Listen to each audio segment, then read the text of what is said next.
Liberty, you'll vote for Tim O'Connor, 'cause he believes in the Constitution.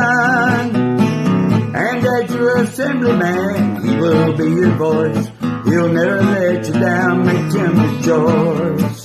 Hallelujah, hallelujah. We finally had a man who hears your voice. Hallelujah, hallelujah. Tim O'Connor is the only choice. Write in Tim O'Connor, Libertarian, for New York State Senate, Senate District 51.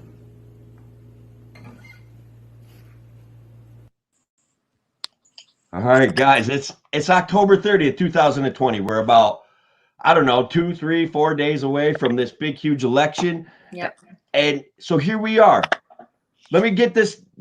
I just ran into Ola tonight on the internet, and here she is. She's ready to talk to people and share her passion for serving our community. Okay, guys, that's why Ola and I decided to push ahead with this write-in concept of a candidacy. I was kind of cheated off the ballot. I don't care how anybody wants to look at it. That's what happened. I did the work. They figured out a tricky little micro trick to screw me off the ballot and minimize my voice, but I decided I could talk louder than them anyway, period. But remember, guys, success is not final. Failure is not fatal. It's courage to continue that counts. And Ola, thank you for joining me. You know, the people in my crowd love you and appreciate what you're doing, just like they appreciate what I'm doing. And so where are you at? You're giving up on this thing? What are you going to do? Well, what's funny is you were in my Zoom meeting, and as soon as you said, I should have you on live. In life, you don't let opportunities pass you by, especially to reach people in a positive way at a crucial time like this. You're a libertarian. I'm a registered Republican. Do you think that the establishment wants unity or wants division? I want unity. That's the only way we are going to succeed, and we're going to see a better future. So that's why, absolutely, I'm for Tim and your people. And so, I mean, we're one. I mean, I don't see. In fact, that's why a lot of my supporters support you as well. They do. We found a great group of people who are waking up to this situation in. I want to call it New York State, but your focus is a little broader. What office are you running for? You want to let everybody know, remind them what you're doing? Congress, New York 19, right? Yep. Yeah, that's a big job. Well, Delgado as a write-in, it's a big job. It's a big job but I don't think that they understand it's a big job. That's why the GOP candidate, I'm praying and hoping. I mean, if they were active, I would 100%, let's do it. But we can't just throw the seat away. We can't. The reason we're doing this, I wasn't for a write-in in the beginning. I mean, I looked at it as, how can I do a write-in? No, I want to support and let's unite. Well, guess what? I didn't hear anything back. So when I don't hear anything back and I don't see activity from the party and I see $5.6 million putting out ads, getting more money from Pelosi, what does that tell me? That tells me that I need to do something for the people in the district for their future. It's not for me. This is for the people. Yeah, who cares if I ruined my political career? It's not for my political career. The main thing is we need to absolutely secure New York 19's future, America's future. Right now, it's just such a crucial time. And after November 3rd, November 4th, I don't know what is to come, but I'm hoping that we can find some peace and prosperity. So I think that our activeness, our taking it to them, letting them know what's important. I think that no matter what, I think we're going to have an impact on the future here. Now, if we make better Republicans, if I make better Republicans and we make better Democrats where they're just more honest about what they want to do and what their goals are, and they find ways to actually serve our communities. That was one of the things right from the start about you, Ola, that you and I were traveling in the same circles. I saw you in my friend's barns over in Delaware County, just hanging out, making conversation with these guys. And it's like, what in the world is going on? Politicians don't do that stuff. They drive around in limousines. You know what I mean? So, and it's funny because they looked at me as, here's this celebrity stylist. She's a fashion designer, world renowned. What does she know about farming? Little did they know that I had more humility than any of them that were born and raised in the towns in the district. Yeah, you used a keyword there that I want to ask you about. Because I was born and raised here. There has to be more reasons for people to vote for you, because you have to be about the people, and that's one thing. That's the whole reason. If you're going to run for office, I mean, it's common sense, you would think, but that's not the fact. I was introduced to a lot of things, such as dirty politics and the way the game is played, and I'm not a part of that. I'm not a part of that, and nor will I ever.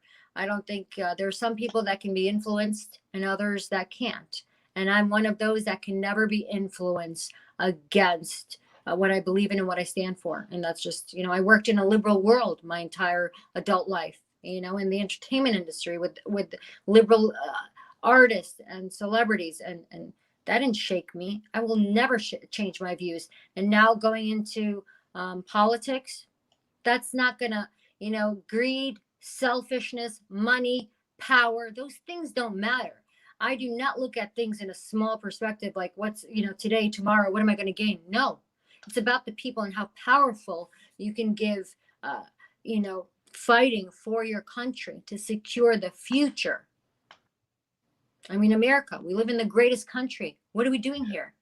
Let me interject. First of all, America is a great country. Our area here, your area is more towards Hudson Valley. My area is the Senate District 51, right? We overlap like, I don't know, 4 counties. We share some representation.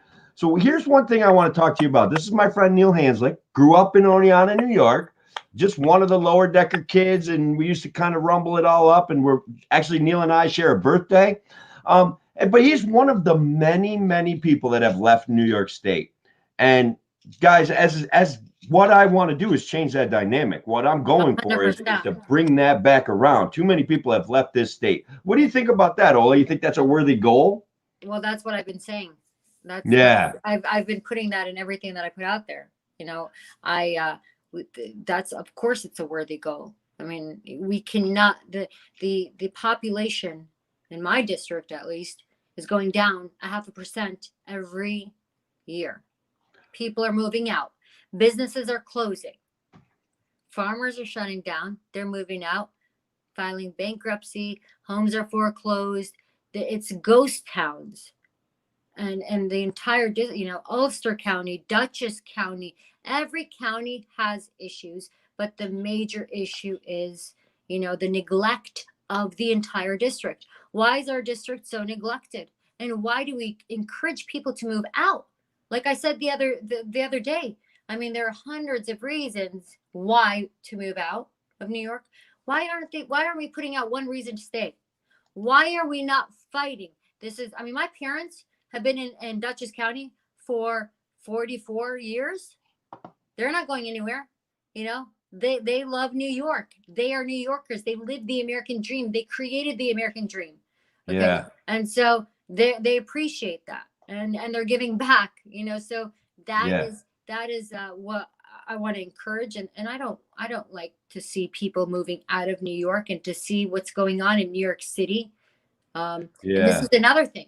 This is totally a different thing right now, where we're at in our country. We never imagined to see such cruelty, such violence, it's too much. It's too much.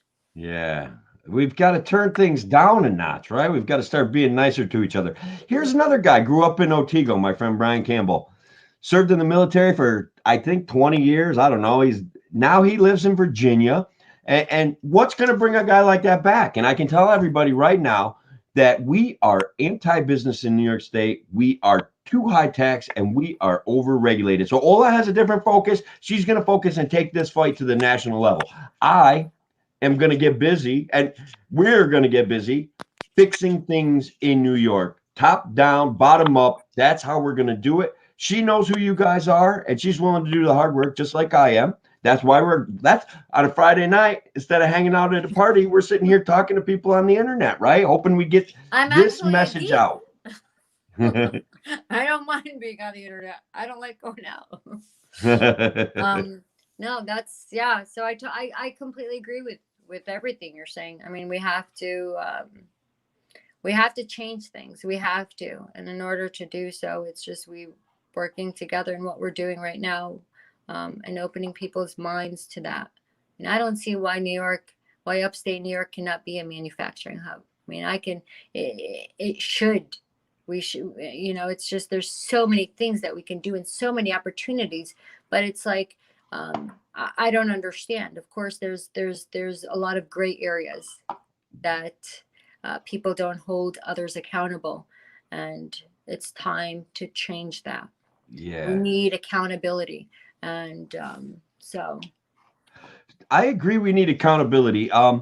One of the things, guys, while I interrupt Ola for a second, I'll let her talk again in just a second. But the likes, the comments, the shares. If you guys have the guts to share this to your personal page, please do so. If you want to share it to a group of people that you know that are interested in voting, that that people want to know more about what's going on in politics. And I'm going to tell you guys, I've had a lot of positive feedback. I've noticed some of our mutual friends are concerned that I may cause the Democrat to win. I'm going to post something for everyone to go check out.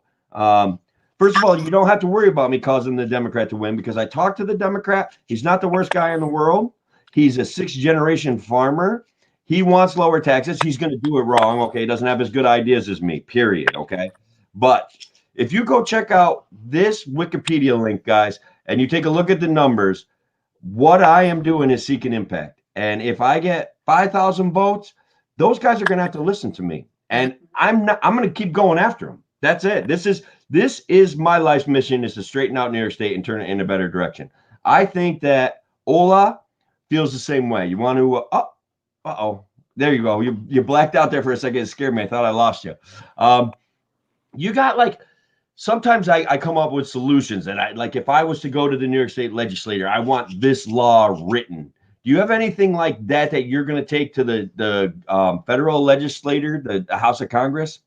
I actually put something out yesterday on Ola Hawatma on my page. So if you go on my Facebook page, you will see a list. And I think also on Ola for Congress on our site. So what you, and I'm sure you know them by heart. So what's your favorite one? What's the one that gets you the most excited, that you want to just tell people, this is what we're going to do? Well, tax cuts. Tax cuts, yes. Especially for farmers. If they're not making any money and we're foreclosing on their property, and we keep, every year we're taxing them. I love, Delgado created all these farm bills. I mean, farmers are very close to my heart, because my family, our family farmers, from the Middle East when they came here. Wow. So family farms, and when I visit them and they're not making any money, none of them are making money, or they're losing money, but their taxes are going up. So all these farm bills that were created, I want to know how did they benefit from these farm bills? And when I asked the question and getting to know these farmers, the response is nothing. I mean, one of the farm bills was, if they file bankruptcy, they have extra time to pay back. Why don't we create something to prevent them from bankruptcy? Yeah. And that's a big thing for me. I know how much my family business owners pay in taxes and everything else. And if you can afford it, that's fine. But these farmers and these family farmers and small business owners that are moving out, why are they moving out of New York? Because they can't afford. They can't afford the lifestyle. They can't afford the taxes that continue to go up. Because why? Because people like Pelosi, Yeah. their paychecks keep going up. We want to give Medicare for all. Yeah. We want to give everything away for free. Why? So they can control the people by controlling the system. There's something wrong with that. And that's why it's like, no, we cannot encourage this. We can't encourage to take advantage of the system. Yeah. Because what happens is it weakens the people. We're controlled under the government. Less government, more power, more freedom for the people. And that's what I'm all about. 100%. We need to motivate the people. People need to be inspired. And they can't be inspired when you see ads of food stamps everywhere in a waiting room. When they're putting it in your face. Oh, wait a second. Oh, let's use this tragedy to our agenda. Yeah, let's get you on food stamps. No, we need strength. We need power. We need encouragement. Okay? How are we going to build America? Yeah. We can't build America on a weak system. It won't happen. Yeah. Can I take some shots at your competitor for you? Antonio Delgado specifically. Antonio Delgado and the Democrats, federal legislate, they created what's called the Courier News Service. Mm-hmm. Okay.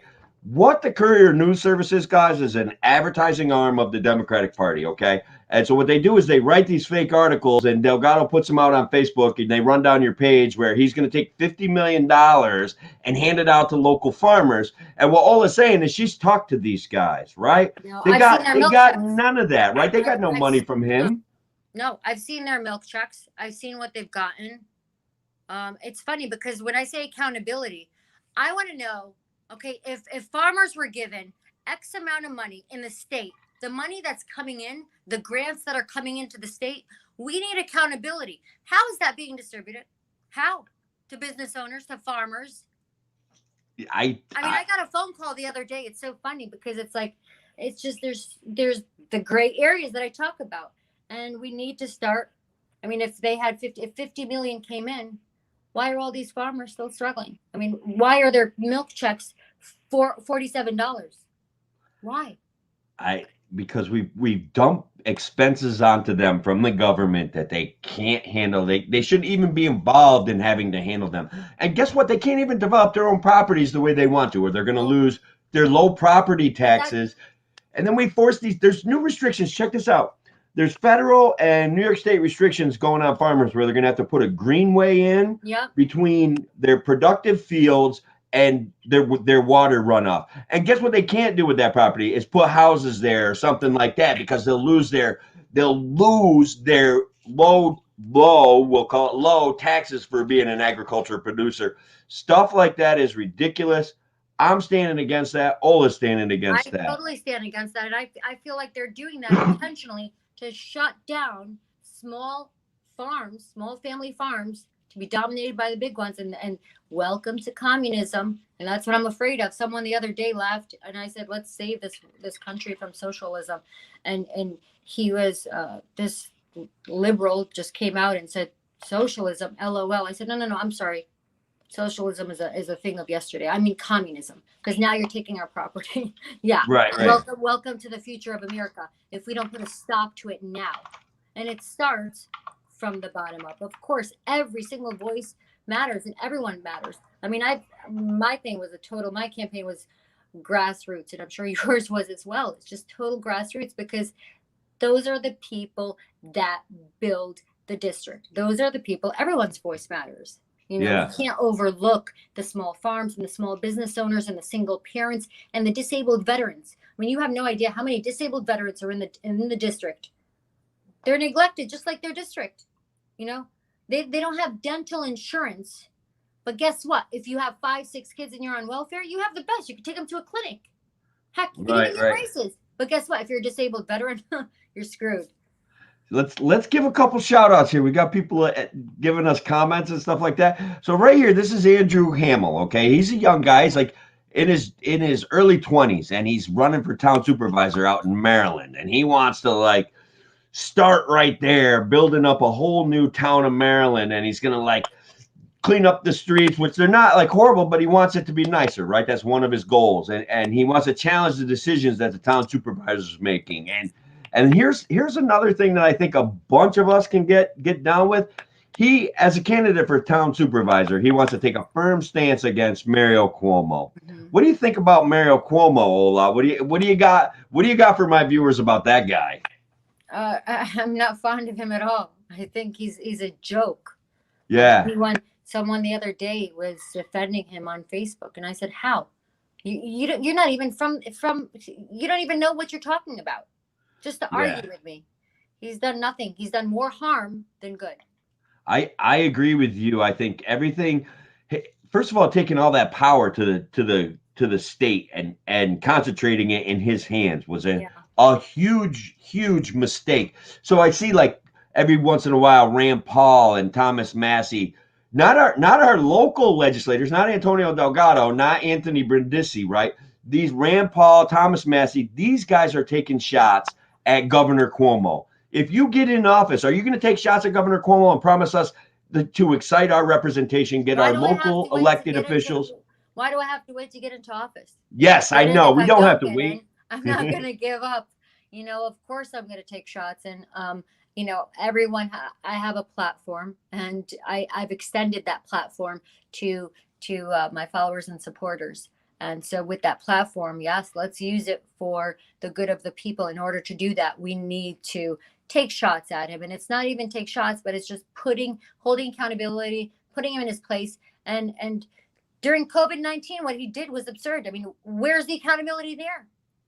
And then you give yourself a raise, and then you hire your daughter and you put her on payroll. What's going on with come on now? Yeah. So it's just total nonsense. We're held accountable. If I don't pay my taxes, what happens to me? We go to jail. We end up in jail at the point of a gun. That's what happens to us. That's what happens. And it's amazing. Let me give a shout out to my buddy Joe Borelli here. First of all, this guy, I think, Joe, I don't know, I hope you don't mind my saying, but I noticed on Facebook you lost like 100 pounds or something like that, and you're going for more.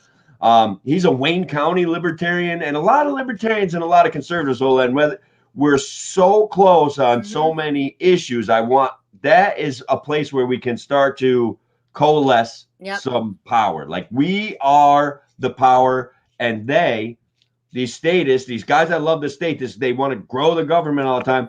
They don't even know what's coming if we stick to it. They have no idea. So Joe does a podcast every once in a while. I want to get him back into it. So like I said, congratulations on that, brother. Thank you for being here. He said hello. He said hola to Ola, which was pretty funny. I don't know if you noticed that before, but it was kind of cool. 100% with what he just said. Yeah. So my buddy Ryan Bedford. Less government, free market, 100% free market. Yes. I think my buddy Ryan wants to talk about, and I want you to talk about too, Tori Alexander. She's actually like a fan of yours. She likes what you're doing. How do you feel about? Too. Yeah. All right. Absolutely. Anyone that's not for themselves and that's doing things for the right reason, and I feel that she is. I'm totally a fan of. I'm a fan of genuineness. I'm a fan of humility. I'm a fan of humbleness. I'm a fan of people that are for the people.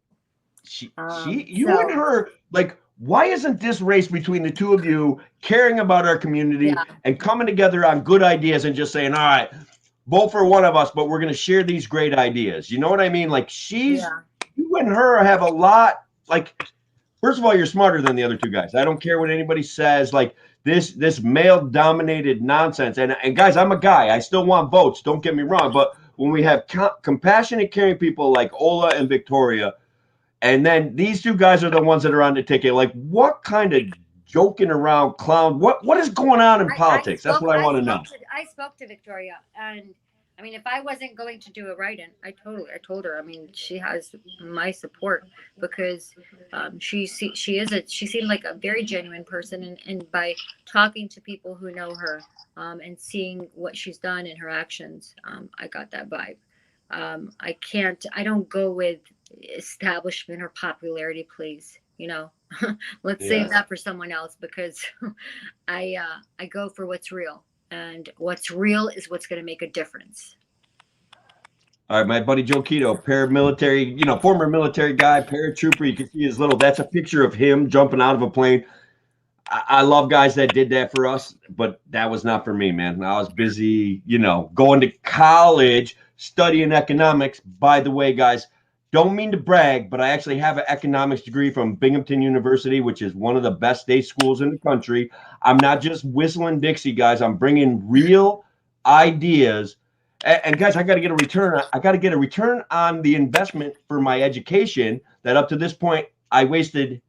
No, I didn't waste it, but I was a contractor my entire life, right? I did 25 years as a contractor. I managed restaurants. I actually forget to mention, but I was a child protective services worker for about 6 months. And so I even worked in the government for a little period of time, which was honestly, that was really sad. That's not for me. I didn't like it. But I do understand the needs for even a better and an effective system where when we get into helping people every day. And as I can joke around about smaller government, but even as a libertarian, there's a place for like effective governance at this local level where we're helping people out. And it's a big deal, right? I think if I saw something one of your platforms, something about single moms, helping single moms, that's a big deal to you? Yeah, absolutely. And single dads too. And single parents, right? Sometimes I get caught up in that whole. There's no discrimination. It's funny because I've seen nothing but discrimination. I get caught up in that father's rights thing, right? Because I do. And I can't be like that. I can't discriminate, even though I mean, as a minority, as a female, I've seen it all. Right. In the world of politics, but I won't discriminate. Do unto others as you want others to do unto you. So getting into this whole thing, of course, you went to college, you weren't, and same here. And, they're like, what do you know about politics? Well, let's see. I started my own businesses. I started a charity. Yeah. Changed thousands of lives. And what exactly have you done? Being in politics, if you haven't done anything positive in your district, in your county, then yeah. I have promised myself that I was going to be as nice of a human being as I could be. But guys, I have a list of things that I would love to take shots at the guy that I'm running, both of the guys that I'm running against, things that they've said, things that they've done. But what I want you to do is check out, they had a debate without me. I got their questions. I then debated them by myself on my Facebook page. Check out, combine the two things and see if my answers aren't better. Because, I mean, I'm humble, but I'm telling you, my answers are better. As soon as we finish up, I'm going to go and share it. Yeah. All right. Great. So this is our buddy, Robert Forrest. He said hello to you. And guys, Ola and I both know what happened to Robert Forrest. Yep. I'm still fighting the fight for him too. Robert, I have not forgotten. And as I promised you, you gave me a couple of forms to pass, and I have them and I passed them along. So I haven't given up nor forgotten about you. We can't even forget about him. First of all, he's about the nicest guy in the world. And I think that what happened to him is he had a politically unpopular opinion. And this part of the story he wants to tell later. Okay. So, I don't care. I'm still pointing at it. He had a politically unpopular opinion in Otsego County. So they took advantage of him being in a tough time, and they took his property, and they didn't give him a nickel. They took, guys, it's check out Save the Forest Farm. You can meet Robert in one of my videos earlier. Like it's real what they did. And it's really unfortunate that the government has that kind of power. And guys, as a New York State Senator and as someone heading to the House of Representatives, hopefully, both of us, right, we're going to straighten stuff out like that. The government is supposed to be subjected to the individual, not the other way around. Mm-hmm. And somewhere along the lines, we've totally lost that. Yeah, totally lost that. I would agree with you. I want to thank you for giving me the opportunity and coming onto your show to speak. And I will continue to support you. I will go onto your page right now and share some stuff. And thank you again for having me on. And I will spread the word. And I like what you're about. So, well, thank you. I like what you're about. I reached out to you when I saw you campaigning, and I've always known, because I came to Libertarian Party from a conservative perspective. I was like, small government, yada, yada, yada. I want better government. Like and smaller government's going to help our communities. That's a firm belief. That's my most firmly rooted belief of all. And so somehow I kept looking to the Republican Party for answers, right? And then I saw And I don't know how you feel about George Bush, but guys, he said one thing, did another, said one thing, did another. Government never got smaller under that guy. And I got really kind of disenfranchised, you know? So finally, like, I kind of had this awakening. I'm like, I'm getting older. New York State's dying. I got to try something. I got to do something. And I got to meet people like Ola. And I got to put words together for people, you know? And that's one of the best things about this whole campaign is meeting people like Ola, meeting people like Brian LaRusso, having a real conversation about what happened to Robert Force, where hundreds, if not thousands of people saw that happen. They saw that conversation. It expanded the whole notion of how he has an unpopular political opinion and they took his land, you know? And see, my voice broke up there a little bit, but I'm passionate about it. We've got to fix stuff like that. Well, yeah, absolutely. Well, I'm going to sign out and I'm going to start sharing your stuff. And everyone that's tuned in, please share Tim's stuff. We can't allow them to mute us for long. We need to have a voice and confidence and speak our mind and not go with just what the establishment is going to put in our face. So thanks again, Tim. I can't hear you. Something happened there. I'll kick Ola out, which I apologize for using the terminology kick him out, but thank you for being here. I appreciate it. Guys, I'm staying for a little bit. If you guys want to hang out, you don't have to take off, and I'll run my way through some comments. All right. Shots. Yeah, you betcha, brother. Back in the old days, the Sip and Sail. I don't even know if it's open anymore, bud. All right, let's see what we got. They do. It's nepotism. It happens everywhere. It's real. Okay, that's how the government works. That's how we look at Joe Biden, guys. No one can deny what's going on with Joe Biden. No one can deny it. I knew it before. A lot of us knew it before all the breaking news stories and stuff like that. Okay, but it's real. Hell yeah, brother. Emmy, thanks for being here, man. I appreciate it. Yeah, save the Force Farm. Yes, no matter what, guys, this campaign is about ideas, solutions, and fixing problems from the past. Okay, like that's a reality. Yes, thank you, and I hope you do, Robert, and I hope you share it with me, and I'm going to help you share it, and help you get that word out, and we'll work on this, man. Maybe the odds of me winning, guys, and that's why I shared that Wikipedia link. Let's go to that again for a second, all right, and let's talk that through because Ola was way more important than what I wanted to talk about. All right, so if you guys take a look at that Wikipedia link, the Republican Jim Seward won this district by 50,000 votes, okay? Now, I know, okay, guys, I've talked to a lot of people that have never voted before, people that only voted Democrat before, and people that voted Republican before, and people that are registered independents. All of those people that told me that they were going to vote for me, there was no set barrier. Okay. There was not just Republicans. I'm not just taking votes from the Republican. I'm taking votes from the Democrat. I'm bringing people into the concept that we can have a voice in our governance that's been lacking for decades. Okay. In New York State, we get caught up in this Republican versus Democrat. That's why I had Ola on. Besides the fact that she's wonderful, wants to serve our community, she's also trying to step outside this box of the duopoly has handed us and make the world a better place. And guys, you know that in my heart, I respect that, period. And so whoever you want to vote for, that's up to you. I get it. I respect your vote. We see a lot of talk about wasting votes and that's not how I think. All right. That has nothing to do with the way that I look at this. Your vote is your voice. However you want to use your voice is okay with me. I ask that you give me a chance to convince you that my ideas are better. I ask you to think about the notions that I'm talking about smaller government, about refocusing our strategies locally. I think all of those things are incredibly important. Incredibly important.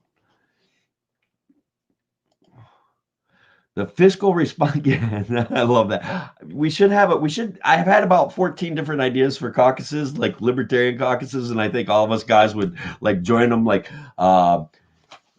let's see, what was one? well, the George Washington caucus is one I'm leaning towards. The Mises caucus is something I'm thinking about, but like the Redneckitarian caucus or the Collapsitarian caucus of the Libertarian Party, where it's just like no matter who gets elected, we know this stuff is collapsing, and we just got to be ready to take care of ourselves, guys. That would be the Collapsitarian caucus.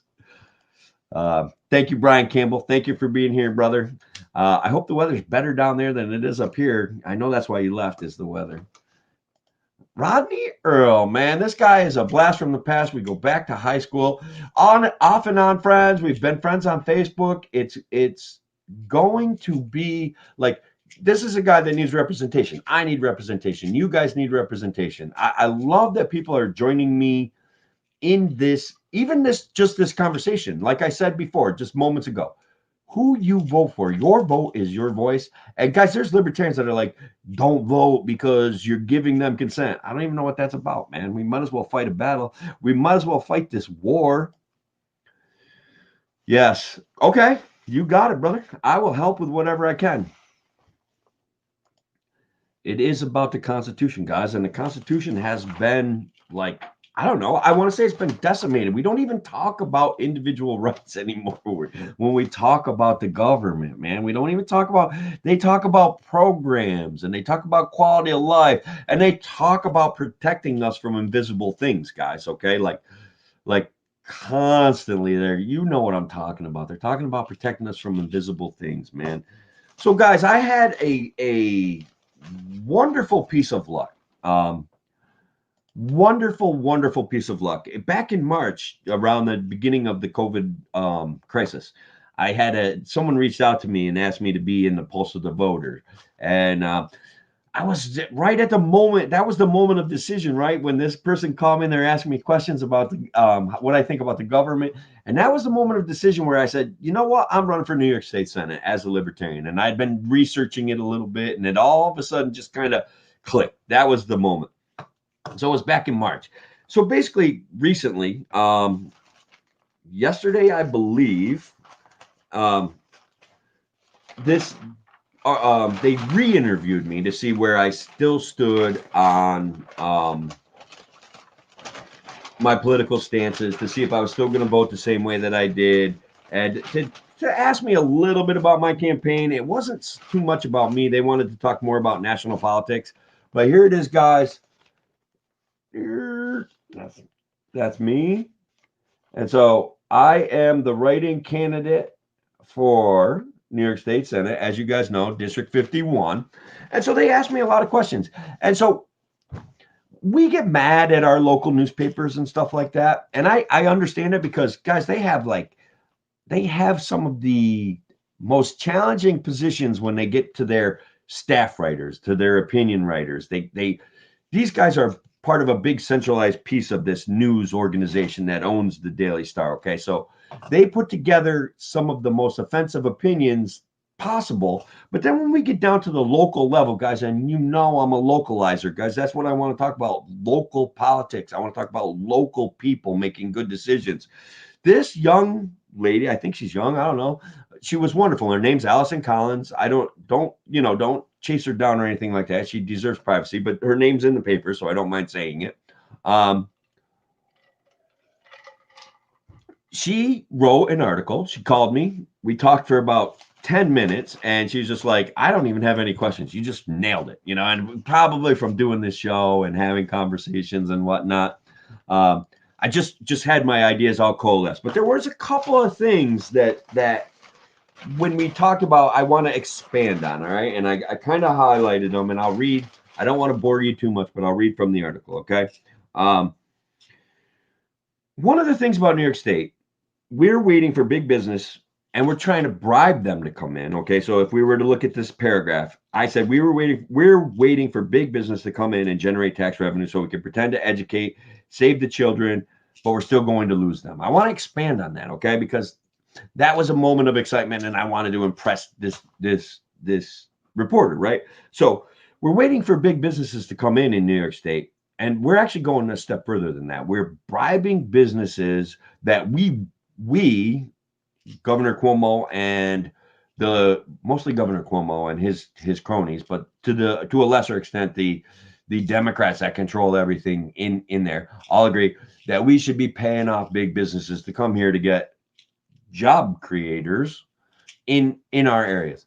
And guys, so I then said, I made a joke, and I don't think she quite got the joke. We're doing it to save the children. Sometimes you guys have heard me, if you catch me smoking a cigarette or something like that, I'm like, I'm doing it for the kids. It's kind of a joke, but that's virtue signaling. I make fun of virtue signaling on a regular basis. So I made a joke. We're doing it to save the children, but we're bribing businesses to come to New York. And these guys are eating Cuomo's lunch, okay? They're taking them for millions of dollars. We're building these big, huge like facilities and selling them to counties for $1, and we're not getting tax returns on them. We're not getting tax revenue back on them.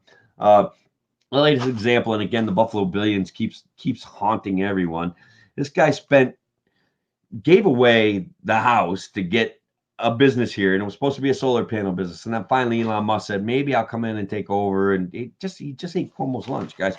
But that's how that's going to work. That's the system of governance that doesn't work. When the governance is searching for special businesses that meet every single one of their detailed needs, guess who gets lost in the shuffle? And that's places like Otsego County and places like Schoharie County and places like Delaware County. And guys, Delaware County, the second poorest county in the state, guys, they get lost in that shuffle. When we go ahead and give Buffalo billions, and it's a boondoggle, Buffalo Billions boondoggle, guys, we get lost in the shuffle. And that is a problem, because it's the focus is wrong to begin with. The government should be saying, the government could say, these are businesses that we would like, but they shouldn't be handing out money.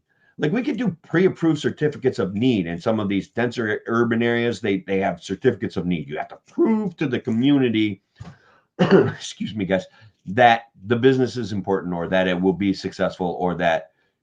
So you get $10,000 to do a study, $20,000, $50,000 to do a study to prove to that community that your business is needed, instead of taking that $50,000 and putting it in whatever facility you want to invest in. So that's the first step. And then your certificate of need, the application that you filled out, still has to be approved by your county board or your zoning board and all that stuff. Guys, the notion that we should be making these businesses fill out, costing them money to fill out certificates of need, doesn't even make sense to me. If they want to come into our community and compete, let them come in and compete on equal footing with the businesses that are already here. So could you imagine, guys, and I've done some work for MediCoach over the years. I don't know if all you guys know what MediCoach is, but literally what they do is put state-of-the-art medical equipment in the back of tractor trailers, all right? So you'll see big, huge white tractor trailers driving down the road, and it'll say MRI facility, or it'll have a doctor's face on it, and it'll say positron emission tomography or PET scanners. Guys, those things are done in Oneonta, New York. And they used to be the premier producer of those things, okay? And again, I've had a very fortunate life, and I'm reasonably bright, and so whatever, I had an opportunity to help them with several of those projects. That's stuff that goes all over the state. So when a business like that's been in business since the 50s, making ambulances, and then it morphed into this modern technological deal where we're putting MRIs, $1 million, $5 million MRI units in the back of a tractor trailer, and making it comfortable and making it look like a doctor's office. And we're getting all the readouts, and we're getting all the wires in the right place. And we got to, guys, when we can do that, and then we bribe a business to come here, what are we telling that guy? That guy that has employed people for generations, paid property taxes for generations. It's like a father, a son, and now the son of the, it's like 3 generations this business has been working in the Oneonta area. And I think it existed before that on some level. And so when we start handing out pilot programs to windmills, and we hire a guy to redevelop, the local industrial park, and that guy takes an interest in the building, and all of a sudden he's getting tax revenue from the county. Guys, like, see, that's how government doesn't serve us. That's not how it works, man. Yes, localize everything. Neighbors will help neighbors if they could keep 25% more of your paychecks, right? Honestly, guys, when we're just scratching the tip of the iceberg about what's going to happen with property taxes coming up. I'm not kidding. Okay. Just scratching the tip of the iceberg. That's it. Uh, your property taxes, your sales taxes, your gasoline taxes, guys, unless we get bailed out from the federal government, but then the problems still aren't solved, are they? Like if we're $13 billion on a budget deficit in New York State, which is, guys, that's astronomical. Astronomical. Guys, you need a guy like me to get there and fight this battle. What I'm talking about is common sense stuff. People will listen to common sense stuff. There'll be, and the other thing is that as a libertarian, there won't be the, oh, he's a Republican, he has to go sit in that corner. Oh, he's a Democrat, he has to go sit in that corner. Like that. Will it be perfect? No. Okay. Are they going to try to ignore me? Yes. Okay. But elect me, elect Queter, maybe elect Jake Cornell, like Russ Penner, guys. If we elect Senric out of Albany, guys, we elect that. All of a sudden now we have this notion that they have to kind of come to us. They have to come to us for some of these bigger decisions. That's what third-party libertarianism is about. And guys, you all see it every day. There's Republicans that love the state. Guy like Jeff Flake endorsing Biden, and he's calling himself a conservative. What's that guy? That pasty face guy? Bill Kristol, never Trumper. Bill Kristol, neocon, never Trumper. Guys, these guys love to be associated with the power of the state. Okay. That's why they pick Biden. That's why they bash Trump. That's the reality, guys. They love the power of the state. They love sending our young men over across the seas to make sure oil flows freely. Okay, they love doing it, and because they associate it with a feeling of power. That's the only reason I can come up with. They certainly aren't worried about how much money we spend. Never. Yes, yeah, I know. I can't wait, man. I can't wait. This is gonna be fun. Yes, Whitmer, like Victoria, guys, is running for a national office. He's running for the to run for Congress, the House of Representatives. There, Keith Price, also an interesting guys. I hung out with Keith. We filed our petitions together. I support Keith Price. I support Dwayne Whitmer.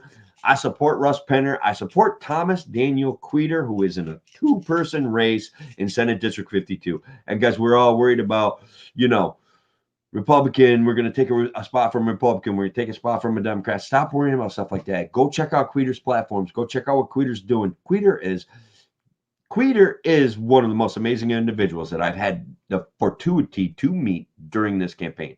Period. All right. Not going to lie. So hopefully I covered that one piece. Okay.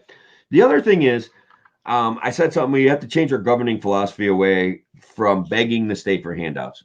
I just want to talk about the optics of that. That when I say begging, what we've done in New York State, guys, is talk about government grants us our rights. Government grants us our money. So, and guys, I'll use schools as an example, okay? They all answer to New York State. And this is a generalization, and I'll get more specific in a second. They all are forced to answer to the state for practically everything, for that state aid money that comes to them, for their labor contracts and their rates of pay and stuff like that. They all have to answer to the state for that.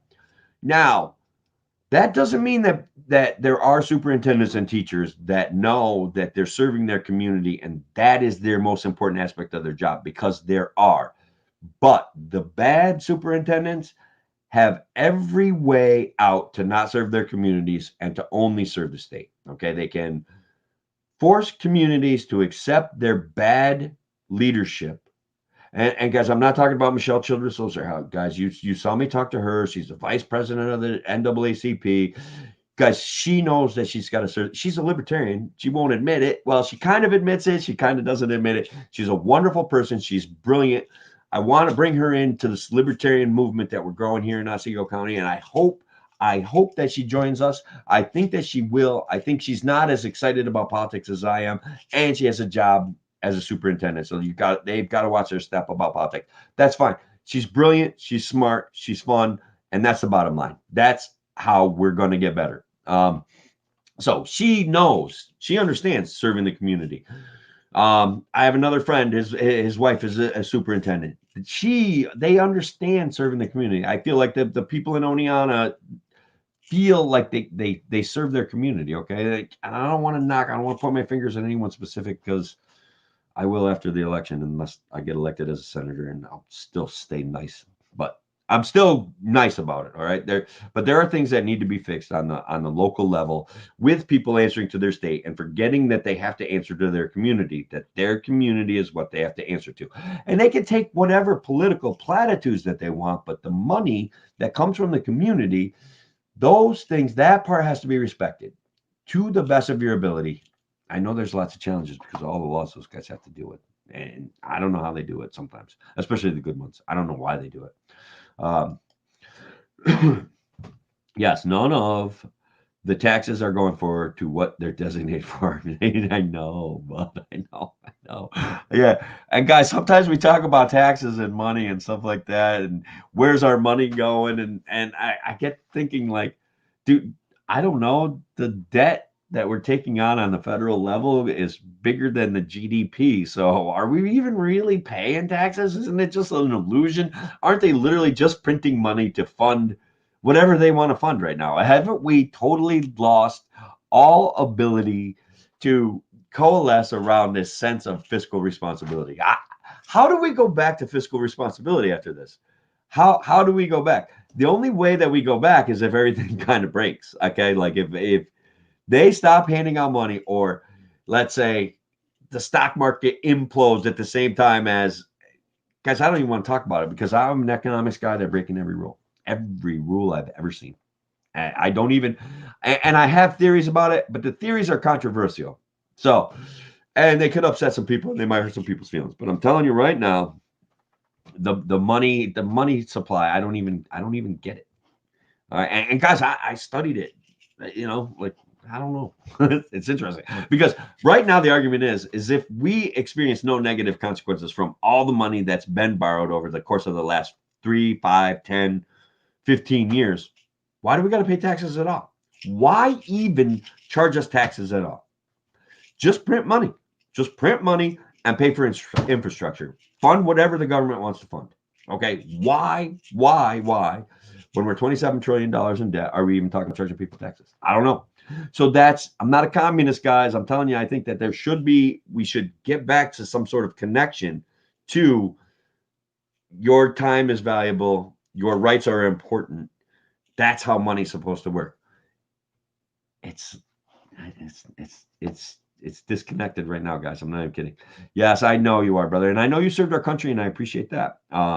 While probably, somewhere around the time I was going to college and working for DSS and managing restaurants. You know what I mean? Like, you guys were doing the hard work. And I know you left the military and went back in, right? Yeah. I mean, that stuff is amazing, man.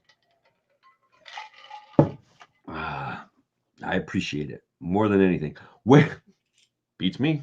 Have no idea. Where does New York State? It was supposed to fund schools and developing schools and programs in schools, and that's guys. And I'm going to take a hard shot right now at the guy I'm running against. That's a Democrat.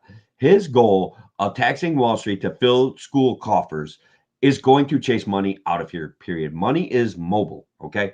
The goal of doing some sort of sales tax on every stock transaction in New York State that they collect and now refund, which, guys, I'm telling you, that's the kind of craziness that we've got going on at the state level in government, okay? It's craziness, right? So it's just, we already see it. I shared on Wednesday, a article, a guy's name, and I can't remember it right now off the top of my head, okay?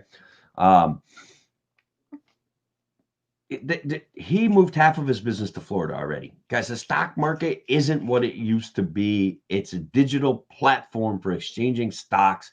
They can just exchange those stocks in Chicago or over the internet or in China for all of that stuff, okay? Like, period. It's done. I am spot on. Gear Dumaine, part of my show was dedicated to you tonight. I know that your I understand. Your vote is your voice, and I respect you. But I let me post the link again. I want you to check out something. There it is.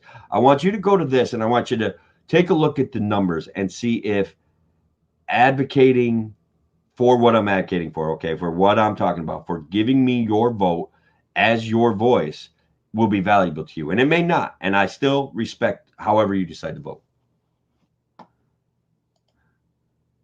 Yeah, education is broke. And they stopped funding. They state aid. They cut state aid by 20%, just like that. Going back to the gold standard, yeah, going back to some sort of rational concept of economics, guys, especially in New York State, is fine. Oh, cool. Check it. Let's see. Thank you. I know it sounded very convincing. I know.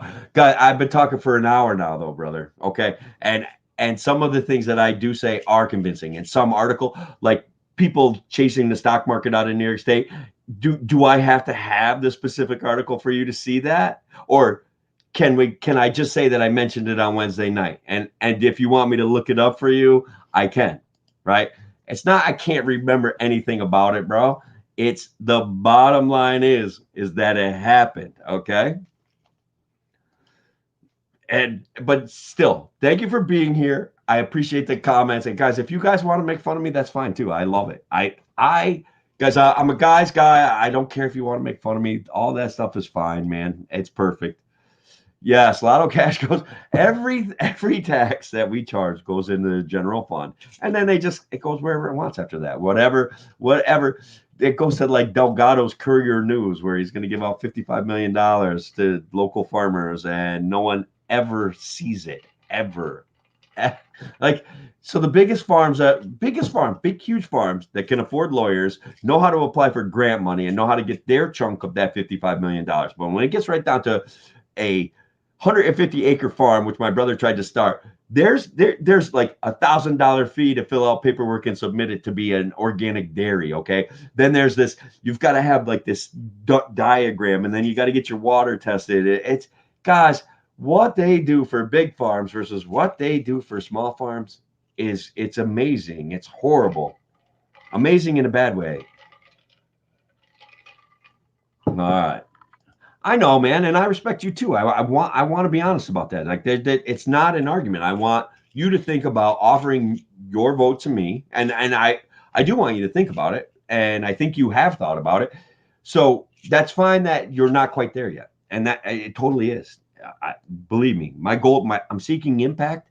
I think that I'm making impact, and no matter what, if I'm making impact, you still helped me make impact. So all of that is all okay. I love you too, Emmy. You know that, man. Take care of Wayne County. Let's grow this thing. Let's grow this sucker. Suckers. What's that about? Guys, this is my brother Pat. Lives in Colorado, a state that's actually growing, in part because of, well, less restriction, less regulation. Some of it's not good. Some of it, I think, makes him unhappy. Part of it, right? What do you say? All right. So, one of the other things, as I started this last riff, I talked about begging for handouts, and I wanted to clear that up and make it sound nicer. We don't beg for handouts, but we've convinced our institutions that the way to fund stuff is to beg Cuomo and the state hierarchy for permission. Now we're $13 billion at a budget deficit. At some point, they've got to say no. Okay.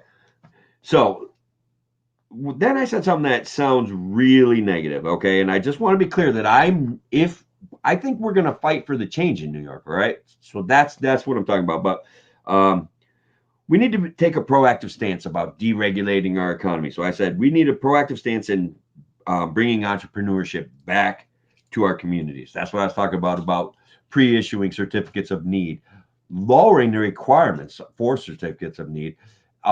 In Senate District 51 in particular, we have to do a better job of letting farmers be entrepreneurs without crashing and let them develop little pieces of their property. Let them put a few houses up.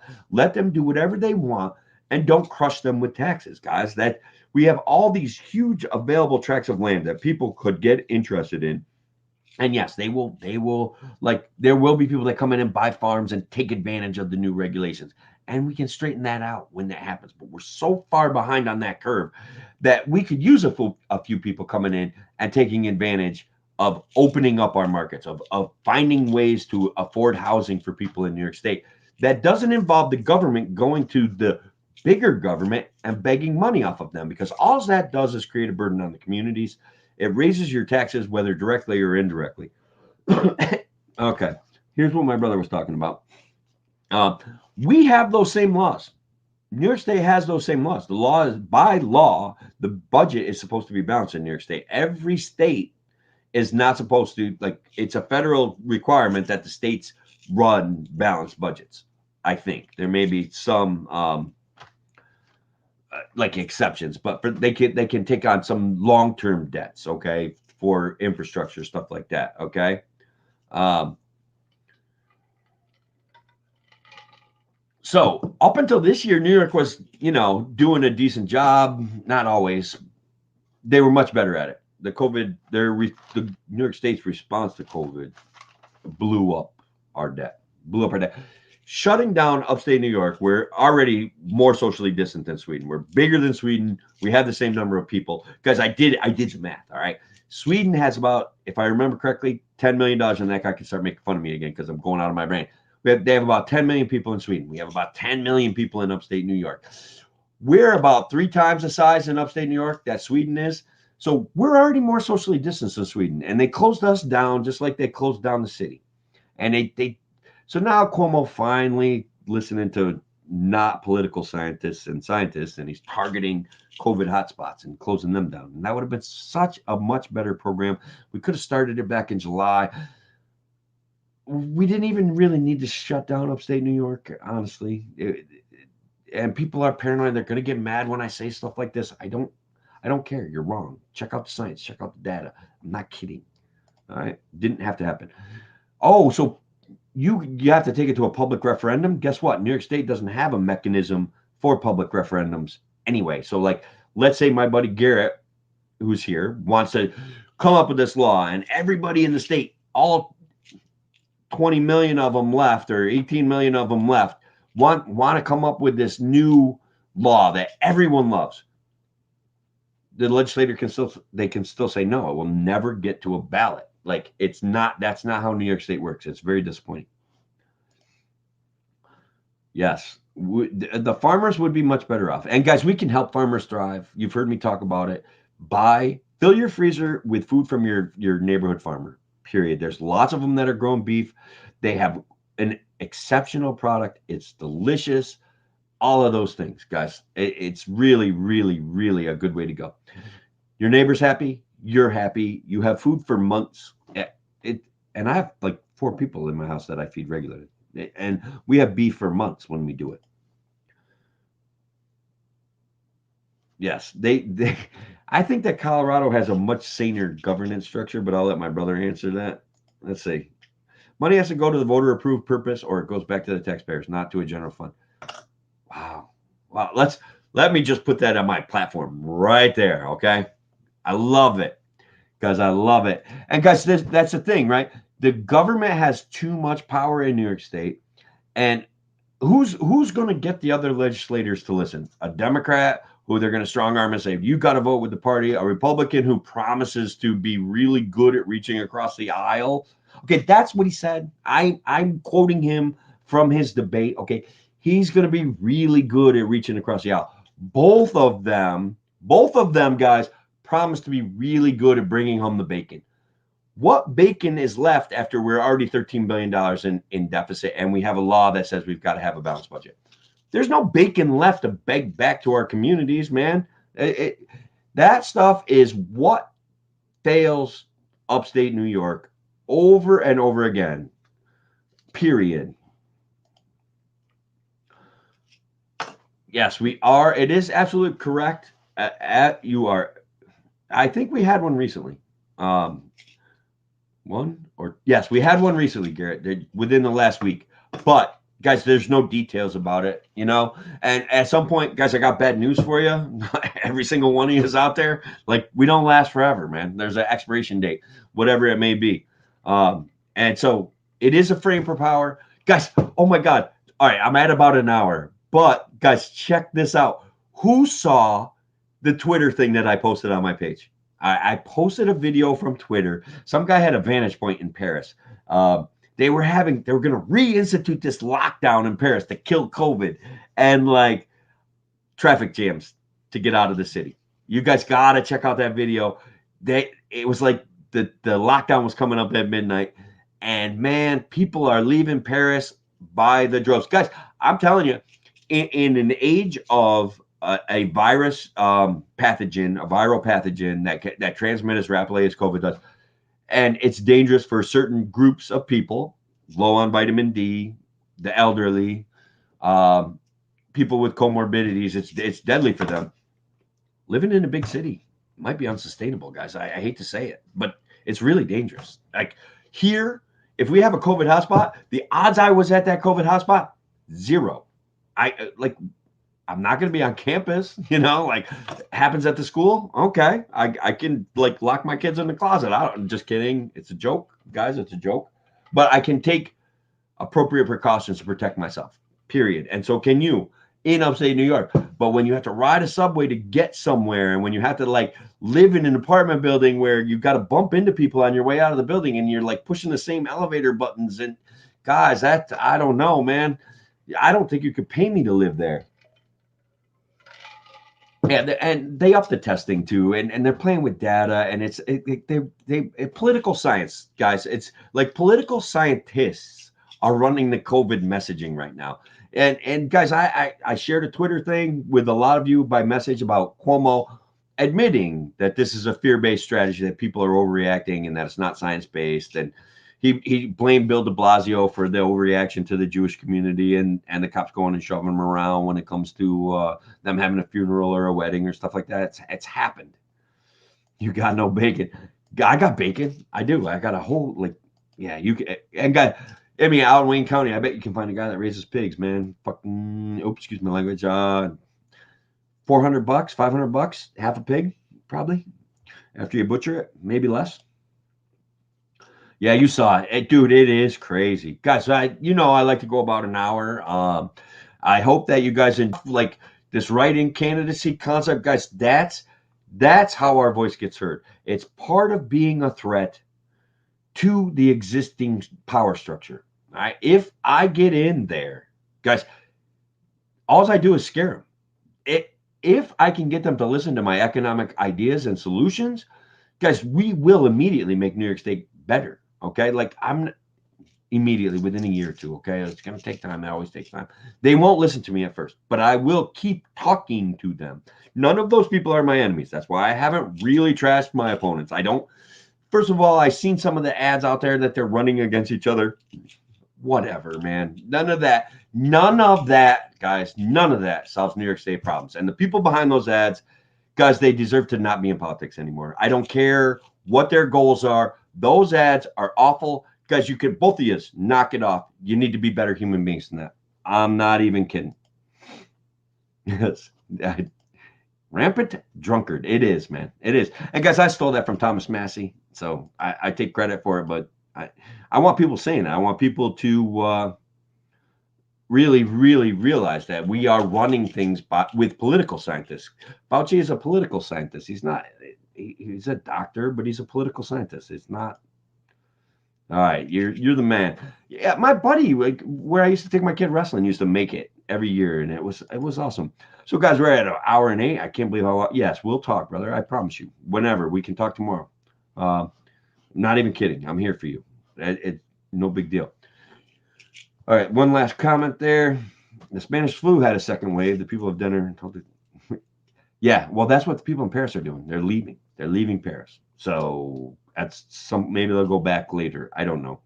But at some point, your individual, everybody has to realize their individual liberty is more important than listening to some authoritarian that doesn't understand science. Like the virtue signaling from authoritarians over this COVID thing has just been amazing. It's been, I want to say it's been embarrassing. Like, yeah, I don't want to get my neighbor sick. I don't want to get my mom sick. I get it. Don't make a law for me. I won't go to your town. That's it. I will only shop at my farmers, like my local farmers. I don't care. Honestly. All right, guys. Thank you all for being here. We're out about 1:10. Guys, if you get a chance, go like Ola's page. Go listen to what she's doing. Check out her platform issues. She's really important what she's doing. Guys, I'm not joking. What she's doing, what I'm doing, this is a way for the future. This is a path forward, but we've got to support each other in it. And I know I've gotten tons of support from you guys, and it feels awesome. Thank you all very much. I'm going to probably do at least 2 or 3 more of these before the actual November 3rd. So please join me. I'll have good topics. I may have another couple of guests. I know there's people that want to, but they're campaigning hard. And so no matter what, this show will go on. I appreciate all you guys being here, especially you, Bedford, man. I tell you what, you have been a force for energy in this campaign. And Andrew Hamill, you too. Of course, you, Robert Force, you know that. Garrett, of course, you too. Guys, Emmy, yeah, I just can't. My brother Pat, thank you all very much. I appreciate it. You guys have a good night. Yes, absolutely. And good night, all. Thank you very much.